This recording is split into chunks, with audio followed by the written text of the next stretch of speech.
여러분, 오늘 1장 15절은 너희에게 복음 전하기를 원한다라고 시작됩니다.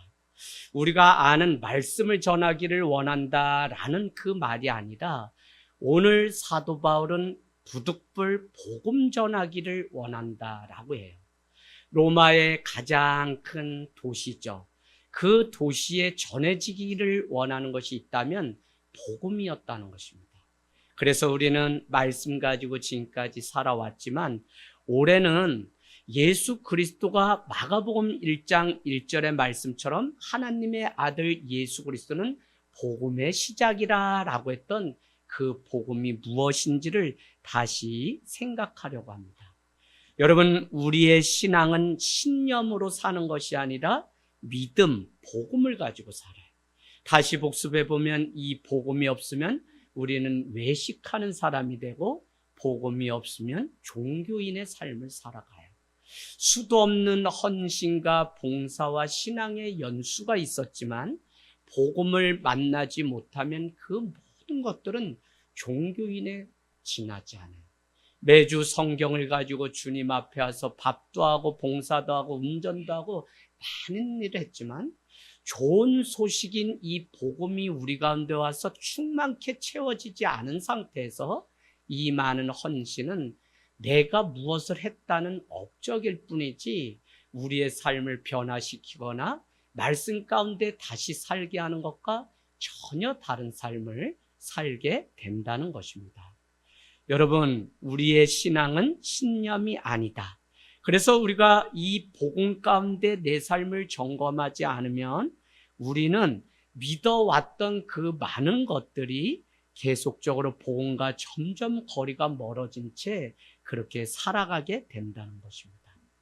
제가 여러분이 잘 아는 리차드 바크의 갈매기의 꿈이라는 그 이야기 중에 나오는 한 대목, 누구나 다 아는 거죠. 높이 나는 새가 멀리 본다라고 하는 말이 있습니다. 우리는 아무 생각 없이 그대로 믿고 살아왔고 저 역시 선조들이 남긴 명언처럼 여기면서 그래, 더 높이 더 멀리 날아야 돼. 왜? 더 멀리 볼 수 있기 때문에 그래 라고 믿고 지금까지 살아왔는데 어느 날 저에게 충격을 주고 복음 가운데 다시 살아야 되겠다라고 하는 생각을 주었어요. 높이 나는 새가 멀리 볼 수 있다라고 하는 그 안에 나오는 새의 이름은 갈매기입니다. 그래서 당연한 사실이지만 의문을 품고 이 갈매기가 무엇인지를 연구하기 시작했다고요. 그랬더니 여러분, 우리가 믿어왔던 이 명제는 잘못된 통념과 신념이었다는 사실을 알게 되었어요. 무슨 이야기냐면 갈매기는 근시이기 때문에 아무리 높이 날아도 자기 앞에 있는 것만 볼 뿐 멀리 볼 수 없는 새입니다. 그러나 우리는 당연히 누군가 말했던 명제이기 때문에 이것이 하나의 신념이 되고 믿음처럼 자기의 통념이 되어 사회 가운데 흘러내렸던 하나의 구절이 이 말씀이라는 거죠. 그런데 우리는 이것이 맞는지 다시 질문하기 시작하면서 이것이 얼마나 잘못된 것인지 알게 되었다는 거예요. 여러분, 믿음 생활을 하면서 말씀으로 산다. 그런데 굳이 오늘 복음을 여러분께 말씀드리는 것은 우리의 삶이 지금이야말로 복음 앞에 세우고 나 자신을 복음으로 결론 내리지 않으면 우리는 거짓된 우상과 종교인과 우리는 거짓된 삶을 늘 살아가면서 내 열심이 마치 신앙인 것처럼 그렇게 살아간다고요. 한국 교회가 지금 반성하고 돌아서서 우리 자신을 봐야 되는 지점이 여기에 있습니다. 그렇게 열심히 하고 헌금하고 예배하고 봉사하고 헌신했는데 왜 우리가 그리스도의 삶과 향기가 드러나지 않냐는 거예요. 그것은 우리 삶이 무엇을 했는가가 아니라 복음은 하나님이 우리를 위해서 무엇을 하셨는지에 우리가 관점을 가지고 신앙생활을 해야 되는데 자꾸 우리의 행위와 공로를 앞세우는 거기에 빠졌기 때문에 한 번도 기쁜 소식인 이 복음이 내 삶을 움직이고 흔들고 그 감격 속에 우리가 살지 않았기 때문에 여전히 우리는 많은 봉사를 하다 지치는 이유가 뭐냐면 내 스스로가 먼저 지쳤기 때문에 그렇다. 그러나 정말 복음이신 예수 그리스도가 내 안에 와서 이게 종교나 의무나 율법이 아니게 되면 우리는 자발적으로 주님 앞에 다시 살아가는 신앙이 무엇인지를 점검하게 돼요. 여러분이 이렇게 얘기하면 헌금이 안 들어온다 그러더라고요. 이렇게 얘기하면 성도들이 안 모인대요. 그래서 종교로 가야 되는 거예요. 뭐라고? 여러분 예배 안 하잖아요? 여러분이 기도 안 하잖아요? 그러면 올해 사업이 망하고요. 뭐가 망하고요. 죽고요. 다 저기 길 가다 뱀에 물려 죽고요. 나 다 이런 설교를 듣고 저도 지금까지 왔는데 종교는 두려움에서부터 시작한다. 복음은 기쁜 소식에부터 시작해요. 자, 그래서 우리는 끊임없는 신념이라고 믿어왔던 그 통념을 계속 어떻게 해야 되냐면 질문을 던져야 돼요.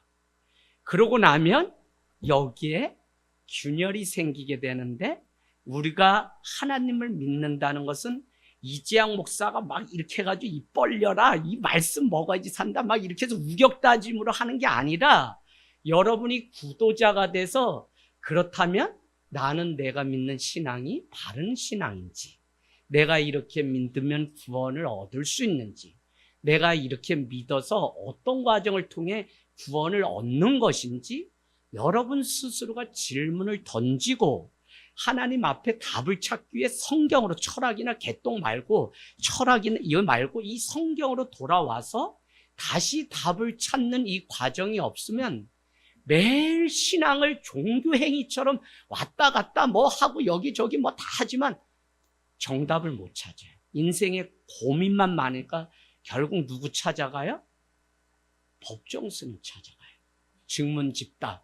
지금부터 질문하십시오. 저는 뭐 교회 다니는 크리스찬인데요. 엄청나게 많이 돕고 그랬는데 저한테 왜 평안이 없죠? 이분이 섣불리하는 몇 개의 성경 구절을 얘기해서 아는 척하면 사람들은 역시 교회 목사님보다도 대단해. 크리스찬들이 거기가 앉아 있으니 교회가 지금 문제가 보통 아니에요. 그 같다는 게 문제가 아니라 우리의 신앙에 대해서 여러분은 스스로 어떻게 구원을 얻는지 진지한 고민과 갈등이 있을 때 우리는 정답을 찾을 수 있는데 여기 엄마가 안 가면 용돈 안 준다, 뭐 안 준다. 부모님들 그렇게 하지 마요. 진짜 그렇게 하면 안 돼요. 난 일부 오늘 또 얘기해. 신났어요. 애가 이제는 말씀을 또 막 읽고 말씀이 끝나면 아멘 하고. 근데 목사님 왜 자꾸 2부에 오라 그러나요? 그래서 제가 교회론을 다시 설명하고 그랬더니 오늘 조금 반은 3분의 1은 이해를 했는데 이해하기가 싫은 표정으로 갔어요. 근데 난 냅두는 거예요. 근데 너가 조금씩 변화되는 그것 때문에 목사님은 사역자 예배지만 너랑 같이 하는 거야 라는 얘기했어요. 그랬더니 신나서 가요.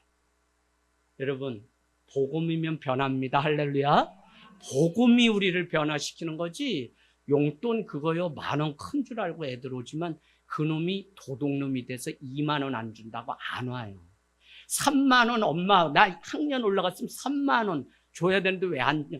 집에 도둑을 키워요. 이 복음으로 거듭나지 않으면 막 도둑들이에요. 순도둑. 자, 그래서 우리가 자꾸 질문을 하고 답을 찾는 이 구도자의 삶을 살아가야 된다는 것입니다. 어느 날 우리 가운데 당연히 여겼던 그 신념이 고정관념으로 되지 않으려면 우리는 부패되는 그 과정을 막기 위해서 질문을 하고 방부제와 같은 답을 얻어야만 다시 거듭났다라고 이야기해요. 그렇지 않으면 자꾸 우리는 오늘 내가 뭘 못한 것에 눌려가지고 한 번도 진리가 자유케 하는 그 진리를 경험을 못하게 돼요. 여러분 가만히 더 생각해 볼까요? 우리는 그동안 선풍기는 날개가 있어야지 돈다 그랬어요. 집사님 지금 집에서 쓰는 선풍기 날개 있는 집 있어요? 있는 집 있고 근데 없지. 대부분 인버터 하나 누르면 그냥 도는 시대에 우리가 살아가요. 이게 얼마나 재밌냐. 한 번은 아이가 아빠 왜 사진을 찍으면 가만히 서 있어야 돼요? 이게 사진이 하나로 이렇게 물체로 해가지고 인화되기까지는 우리 옛날 다 그죠? 카메라 찍으면 한 3초, 4초 움직이지 않고 가만히 계속 V 누르고도 가만히 있어야 돼. 그런데 이 아이가 왜 움직이지 말아야 돼요? 라고 하는 이 질문 하나가 즉석 카메라를 만든 거예요.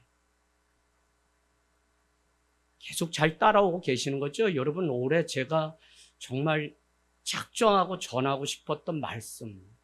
저도 이게 아니면 사실은 또 제가 여러분 왜 안 왔나 뭐 왔나 막 저도 숫자 세냐고 바쁜 목회를 지금도 하겠죠?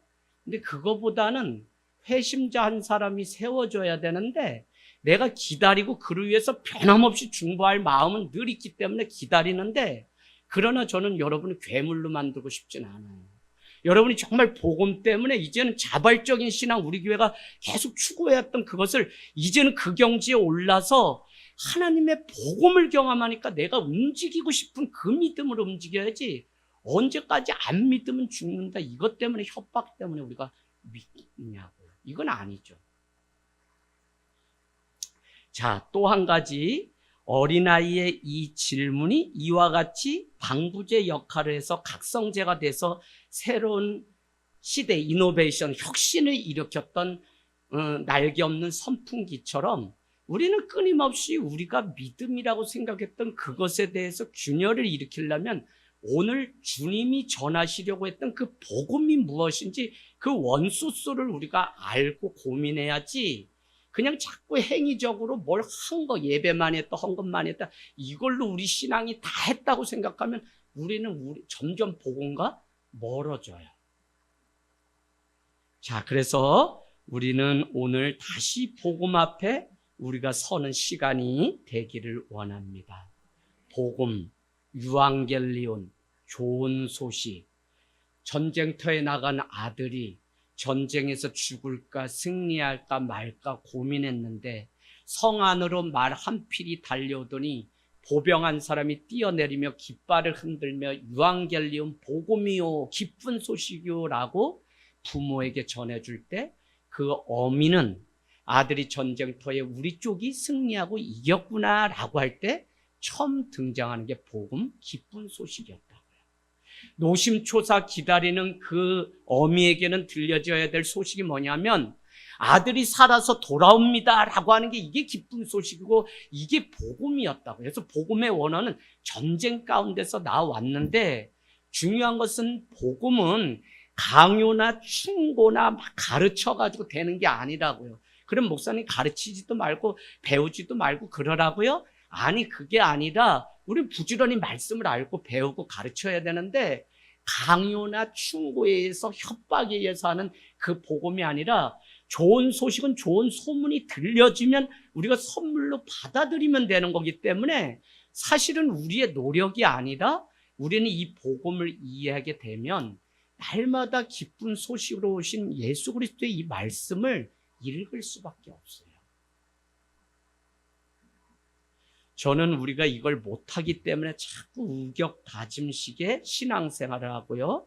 그럼 순종하지 말라는 것이 아니라 순종하는 데 있어서 내게 전해진 복음 때문에 순종하라고요. 내게 전해진 복음 여러분 적어놔 보실래요?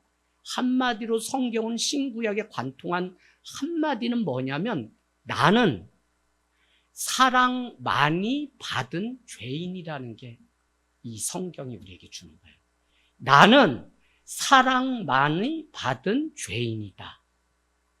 아니 죄인인데 사랑은 많이 받았다. 서로 다른 거잖아요.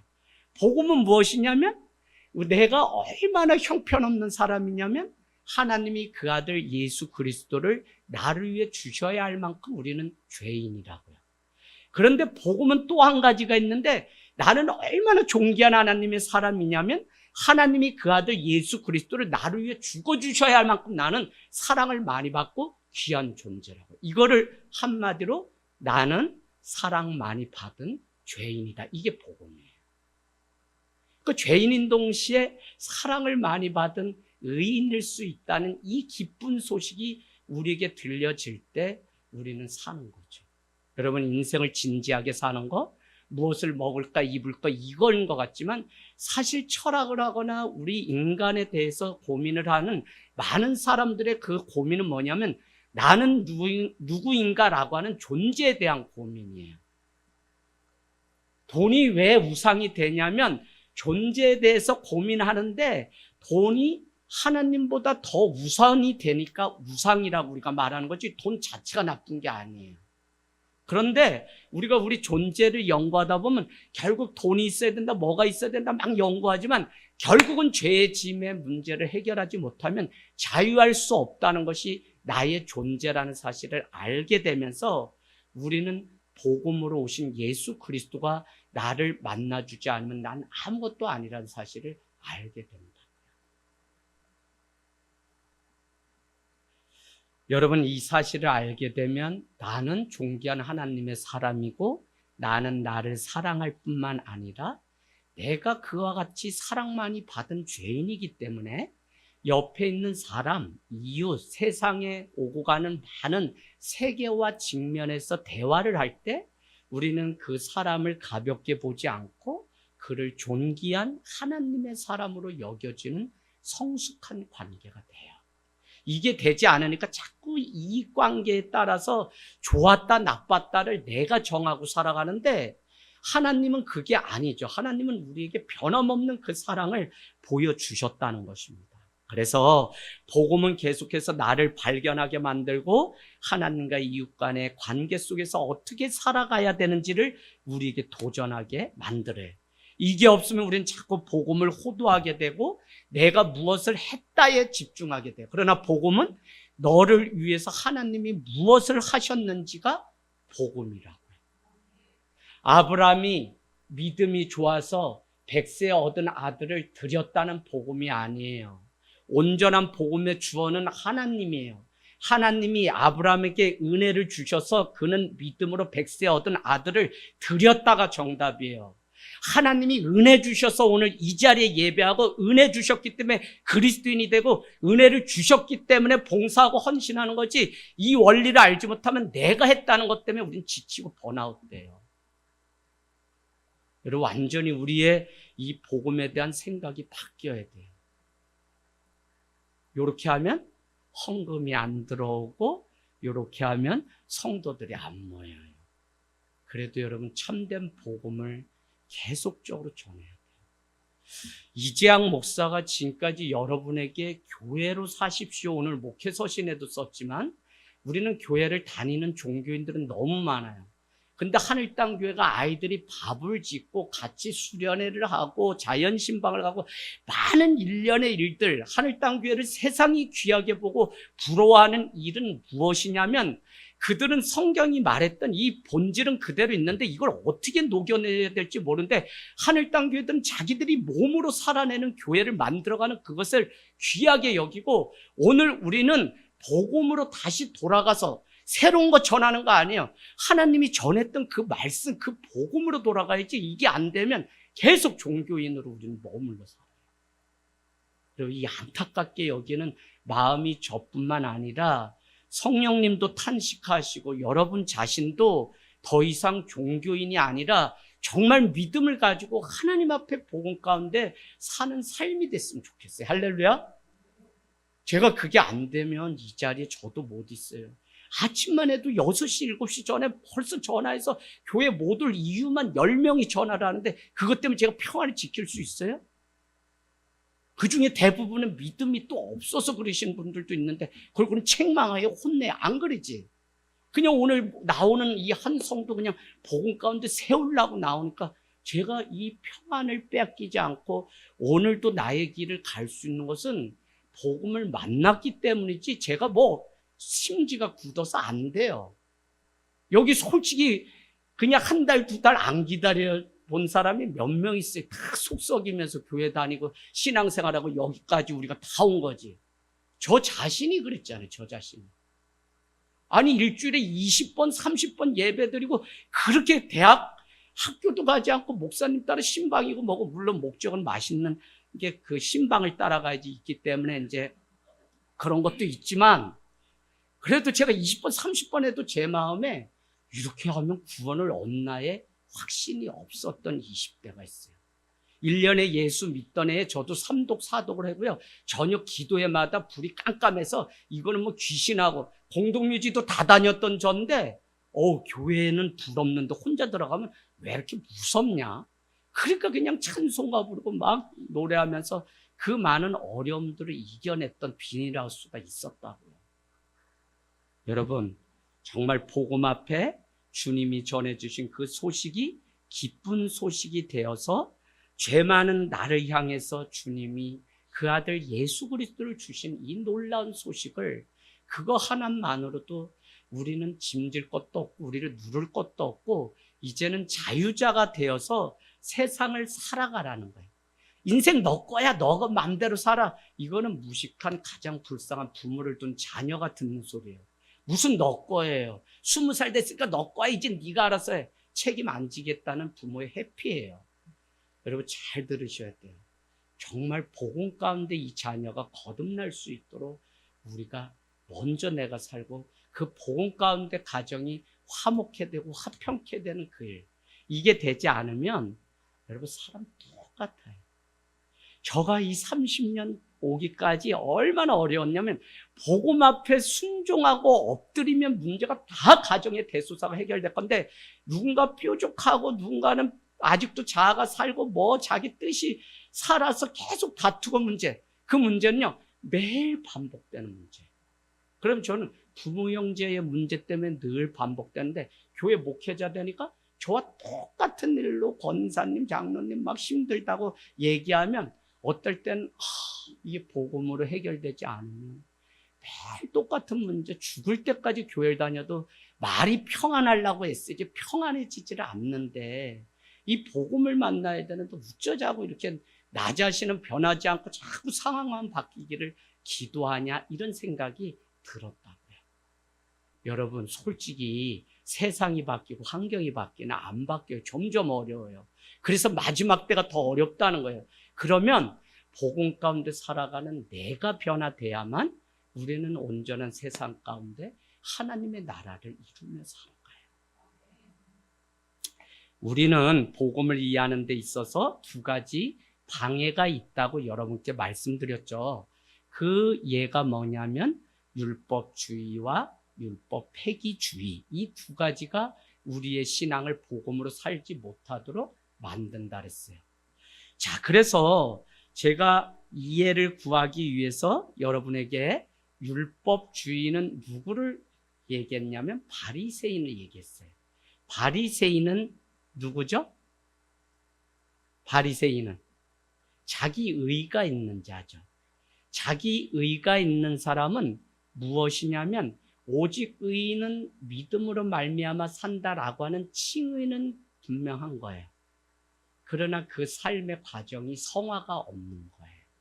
자, 그래서 우리는 그 사람을 대표로 누구를 상정했었냐면 자기의 바리새인처럼 살아가는 사람을 누가복음 15장에 등장하는 첫째 아들이 바로 이와 같다. 그는 정말 복음 가운데 거듭나서 살았다면 집 나간 둘째 아들, 동생을 책망하고 그를 환영했던 아버지의 심정을 이해해야 되는데, 이해하지 못한 채 나는 정말 눈이 오나 비가 오나 아버지 곁을 지킨 자기 의가 있는데 아버지 나를 위해서 해주신 것이 무엇입니까? 라고 원망하는 율법주의. 그러면서 동생을 욕하기는 저놈은 이것도 안 하고 저것도 안 해서 저놈은 구원받을 수 없습니다 라고 말하는 율법주의가 우리를 복음적으로 살지 못하게 한다고요. 이해하세요? 이게 우리 다 있어요. 다 있어요. 저도 있고. 두 번째, 율법 폐기주의가 이렇게 만들었다라고 하는데, 율법 폐기주의는 무엇이냐면 이제 우리가 구원받고 은혜로 구원받았으니 도덕도 윤리도 사람 죽여도 상관없다. 우리는 구원을 다 이미 얻기로 약속했다. 이거는 칭의는 있는데, 칭의, 믿음으로 의롭게 되는 사람에게는 예수 그리스도를 닮아가야 되는 성화라고 하는 과정이 있어야 되는데 이걸 무시했다고요. 그걸 누가 그랬어요? 둘째 아들이. 둘째 아들이 아버지가 나를 사랑하고 아버지가 나를 구원해 주시고 다 알고 있어요. 그런데 자기 애에 빠져서 아버지가 어련히 자기의 분깃을 주고 때가 되면 다 살게 해줄까. 근데 자기 인생은 자기 거기 때문에 내가 살겠다고 하는 마음에 이 아들은 세상 나가서 한번 내 마음대로 막 살아보지 뭐. 술도 한잔 먹고 뭐 살아보지 뭐. 그러다가 주업 열매 먹고 돌아왔던 패가 망신한 아들이 바로 둘째 아들. 그러면 여러분 누가복음 15장을 뭐 집 나간 탕자, 탕자의 귀한 뭐 제목을 많이 달아놨거든요. 그런데 팀 켈러와 같은 사람은 저한테 있어요. 탕부의 하나님 이렇게 써요. 탕자의 아버지 하나님 이렇게 번역이 돼서 나왔는데 중요한 것은 누가복음 15장은 첫째 아들도 잘한 거 없고 둘째 아들도 잘한 게 없는 죄인임을 우리에게 드러내는 거예요. 자, 그러면 뭐를 얘기하려고 그러냐? 집 나간 아들을 위해서도 여전히 잔치를 베푸는 아버지의 마음. 그래, 너가 나를 위해서 수고하며 나와 함께 했으니 내 것이 다 너의 것이 아니냐고 말하는 첫째 아들을 향한 아버지의 마음. 아버지의 마음은 곧 무엇이냐면 하나님의 마음. 그래서 누가복음 15장은 도저히 이 땅 가운데 의인은 없나니 하나도 없고 죄로 말미암아 구원받을 자가 하나도 없는데 누가복음 15장 탕부 하나님은 유일하게 그 많은 죄를 용서하시는 끈질기게 사랑의 변함이 없으신 하나님이 누구신지를 우리에게 드러내므로 복음이 무엇인지를 우리에게 가르쳐주는 대표적인 본문이 누가복음 15장. 여러분, 집 나간 아들이 돌아왔대. 언제든지 돌아오면 하나님이 받아주신대. 그거 얘기하려는 게 아니라 하나님의 사랑은 눈이 오나 비가 오나 저 언제 돌아오나 늘 가서 기다리는, 그냥 저 상거가 멀지 않은데 거기서 돌아오는 아들을 볼 때 눈물을 왈칵 흘리며 거지가 돼서 돌아오는 그 아들을 여전히 변함없이 끌어안는 아버지의 그 사랑을 우리에게 가르쳐주는 것이지, 우리가 복음 가운데 온전히 경험되고 살아나잖아요. 그러면 우리는 누굴 정죄하거나 미워할 게 없어요. 목사님, 저는 진짜 목사님이 떠난 사람들 기도하는지 제가 이제 알았어요. 기도해요. 왜 여러분? 하나님이 나는 하루면 하루를 이 교회에 보내주신 이유가 있다고 믿기 때문에. 우리 뭐 파송받아서 나갔다 오신 우리 집사님 파송받아 오셨지만 변함없이 그 자녀까지 다, 여기서 품었던 아이들까지도 다 기도하면서 늘 그렇게 있었어요. 그런데 또 하나님이 이렇게 매일 만났던 것처럼 다시 이렇게 하니까 아무 그게 없어요. 그러면 이게 내가 그냥 해서 내가 인간적으로 부모님이 사랑이 많아서 이렇게 하냐? 저는 그렇지 않아요. 저도 제 안에 얼마나 사람을 미워하고 내가 했던 수고에 알아주지 않으면 나도 보상을 받고 싶어하는 심리는 다 있어요. 다 있어요. 근데 이게 복음을 만나게 되니까 이게 힘을 못 쓰고 하나님의 은혜가 내 삶을 이끄는 거지, 여전히 부족하지만 그걸 놓치지 않고 사니까 잘 왔다, 잘 왔다, 잘 오셨어요, 잘 오셨어요. 얼마나 기다렸는데 제가 왜 그랬어요? 한 번도 난 그렇게 사람 왔는데 그래 본 적 없어요. 그러니까 언제든지 오면 뭐 우리 집사님 늘 춤추잖아요. 나 누구라고 말도 못하겠어. 늘 춤추. 늘 뭐 한결같은 사랑으로 대하는데 얼마나 감사해요. 자, 여러분, 우리가 오늘 복음에는 모든 믿는 자에게 주시는 하나님의 구원이 있다. 그래서 이 복음을 우리가 알아야 된다라는 것이에요. 균형이 우리 삶 가운데 늘 중요해요.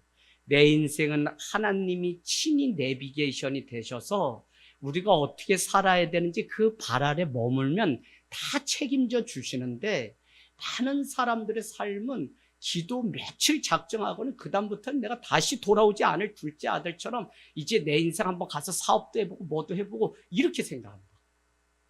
때가 되면 하나님이 다, 그거를 성경은 내비게이션 되신 하나님, 나보다 앞서 행하시고 나갈 길을 지시하시고 행로 중에 자기 아들을 아름같이 안아주시는 하나님, 민수기 1장 27절부터 등장하는 하나님이 누구신지 모세가 설교했던 그 내용에 다 등장해요. 자, 여러분 오늘 말씀 이제 마칠 건데요. 중요한 거 같이 나누려고 해요. 복음은 모든 믿는 자에게 하나님의 구원의 능력이라고 말씀드렸는데 복음 가운데 살아야 되는데 살지 못하는 이유 여러분 써놔 보세요. 자기 중심성을 버리지 않기 때문에 그래요. 얼마나 여러분 솔직히 저 같은 50대도 부모님이 새마을 운동하면서 엄마 아버지가 고생할 테니까 넌 좋은 대학만 가 해서 저희 세대부터 개인주의가 계속적으로 팽배한 세대예요. 개인주의가 있는 사람이 그 자녀를 어떻게 키우세요? 네 인생은 너 거야. 네가 알아서 해. 당연히 이렇게 키우죠. 왜? 부모가 그렇게 우리를. 그러다 보니까 우리의 부모는 자녀를 위해 고생해. 시부모님 때문에 고생해. 어머니 아버지 돌아가실 때부터 눈물이 2배로 저는 이해하니까 나오는 이유가 고생만 하다가 가신 세대가 지금 돌아가시는 세대예요. 그렇게 이기주의 가운데 팽배해 있는 여기에 다시 우리가 모여서 지체가 되고 함께 우리가 공동체의 지체가 되는 이 교회라고 하는 걸 바로 이해하지 못하면 그냥 나만 개인적으로 하나님 잘 만나고 나만 돈 많이 닦고 나만 뭐 하면은 구원받는 양. 그래서 교회의 신뢰도나 우리 신뢰도가 이번 조사에도 다른 거 70% 다른 종교 되는데 놀라지만 30%도 안 돼요. 계속 이렇게 섹트화돼서 우리끼리만 집 짓고 우리끼리만 행복하면 돼 이렇게 믿는 한은 교회는 세상의 소망이 아니라 소망에 관해 묻는 자에게 대답해 줄 게 없게 돼요.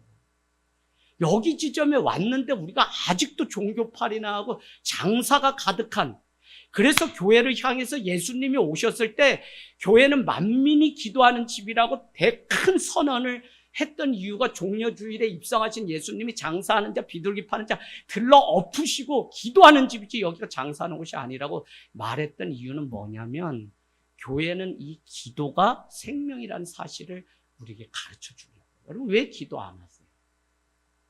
기도요, 엄쓰는 순종 못해요.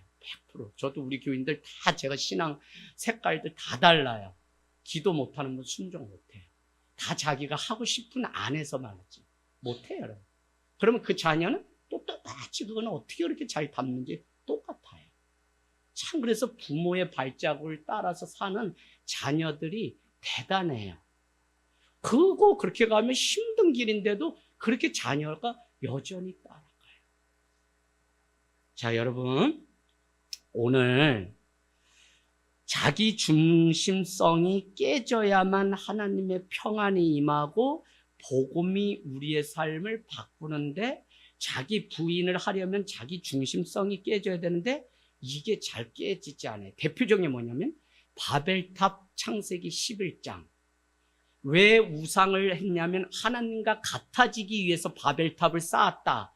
그들을 구원하시려고 아브라함을 선택했다. 성경은 우리에게 구원을 어떻게 받는지, 그래서 예수 그리스도가 오셔야 했다는 사실을 신구약이 알려주는데, 그 사건은 바벨탑을 쌓는 죄가 관영한 그곳에 아브라함을 필두로 하는 이스라엘을 선택하시고 그곳에서도 유다, 다윗을 선택하시고 그곳에서도 포르기 때 남은 자만 구원받는 것으로 점점 좁아지는데, 신약에 오면서 예수 그리스도를 믿는 자는 다 구원을 얻는 것으로 확장을 시켜놨는데, 중요한 것은 종교가 아니라 복음 가운데 예수 그리스도를 온전히 믿어야만 구원을 얻는 거지 교회 다닌다고 구원 얻는 게 아니에요, 여러분. 야, 이렇게 설교를 교회가 안 해요. 적당히 장사 그거에 속지 마세요. 제발. 제발 한 사람이 남아도 저는 후회가 없어요, 제 목회가. 그렇다고 제가 여러분이 뭐 이러고 저러고 하는데 관심 없질 않아요. 누구보다도 일주일 내 여러분한테 하고 하루에 또 집에 가면 몇 번이고 전화하고 계속 그래요. 근데 중요한 것은 여러분 한 사람 한 사람이 이제는 복음 가운데 거듭나서 복음으로 살기를 원하는. 오늘 사도 바울이 내가 말씀을 전하려고 이 편지 쓴다가 아니라 15절에 보면 내가 복음을 전하려고 이 편지 로마서를 쓴다고 얘기하는 이유가 있다니까요. 자, 자기 중심성을 버리지 않으면 사람들은 자기를 지키기 위해서 뭐를 만들게 되냐면 그걸 우리는 우상이라 그래요. 우상은 다른 말로 뭐라 그러냐면 또 다른 신이라고, 내가 만든 신이라고 명명해요. 내가 만든 신이 세상에, 비전도 자기가 만든 신이 우상일 수 있어요. 사랑도 그래요.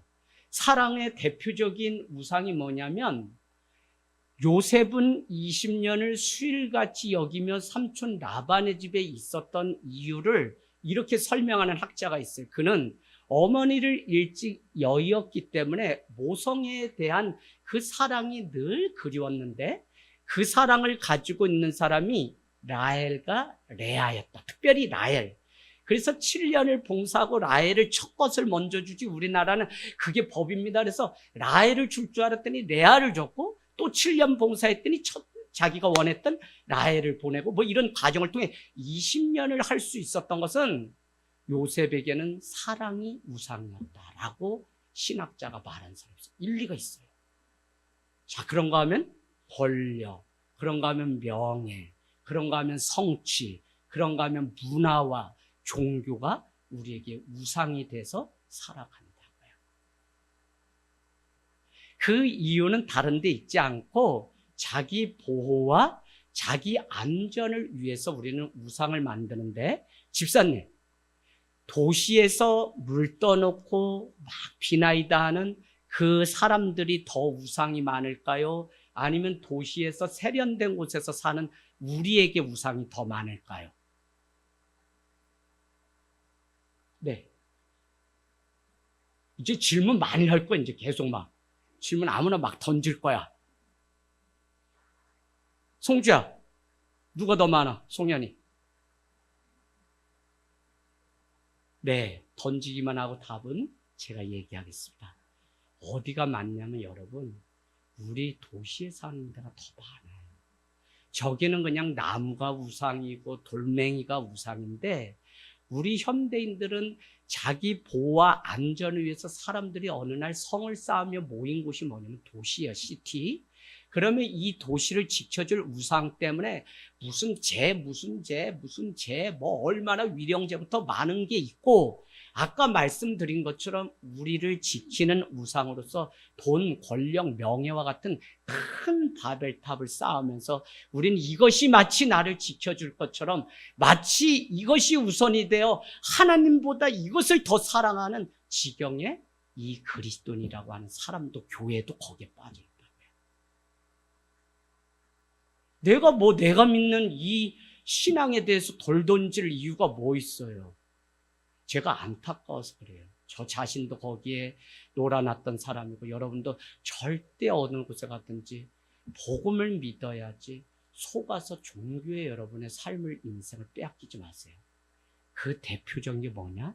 이단이에요. 이단은 사람들을 자꾸 겁을 줘요. 두려움을 조장해요.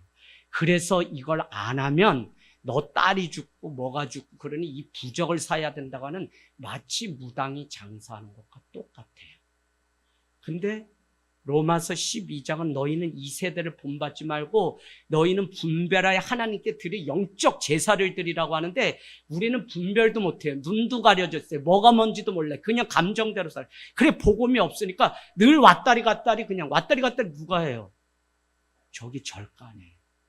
제가 그 인생을 살았잖아요. 고3까지. 오다 가다 오나. 이거 스님이 매일 이거 두들기는 거 아니에요. 거기에 속아서 1년이면 쌀을 들고 치악산 1752곳 메다대는 거기를 그냥 초등학교 때부터 너 저기 다녀서 난 거다 이래서 누나 셋 다음에 거기에 내 인생 다 쏘갔으니 제가 승질이 나요, 안 나요? 제발 쏘지 말라고요. 복음은 뭐냐면, 복음은 너가 죄가 많은데 하나님이 그 죄까지도 덮으시려고 예수 그리스도 독생자 한 번 주셨다. 로마서 5장은 우리는 한 게 하나도 없잖아요. 로마서 5장 여러분 다시 펴보세요. 너희가 연약할 때, 너희가 죄인 되었을 때, 너희가 아무것도 아니라고 여길 그때에 하나님은 그 사랑을 확증하기 위해서 아들 예수 그리스도를 주셨다는 걸 믿으면 되는 건데, 이 기쁜 소식을 믿지 않고 우리는 뭘 자꾸 해야지만 이 죄의 문제가 해결돼요. 이 청년 학생들이 다 예수 진짜 복음 가운데 거듭나야 돼요, 여러분. 나와서 앉아있는 거 감사해요. 근데 여러분 인생 허비하지 마세요. 반드시 우상 있죠, 우상. 우상 다음 주에도 하겠지만 우상은 우리 인생을 속여요. 배신한다고요. 돈이 있으면 우리 부자 되고 뭐가 있으면 건강하고 뭐가 있으면 돼. 이것도 다 때가 되면 여러분 다 죽어요. 없어요. 그래서 거기에 속지. 지혜 없는 자 같이 가냐 지혜 있는 자 같이 하고 세월을 아끼라. 왜요? 때가 악하기 때문에. 에베소서는 우리에게. 그래서 어떻게 하라고요? 가정이 교회가 되고 직장이 교회가 돼야 된다. 에베소서 지난번에 우리 작년에 했죠? 그러려면 우리가 복음 가운데 거듭나야 되는데, 그러기 위해서 뭐요? 하나님의 전신갑주를 입고 진리의 허리띠 복음에 신을 신고 구원의 투구를 쓰고 의의 흉배를 하고 나가야지, 무장돼야지 된다. 거기에 복음의 신이 있다는 거 여러분 놓치지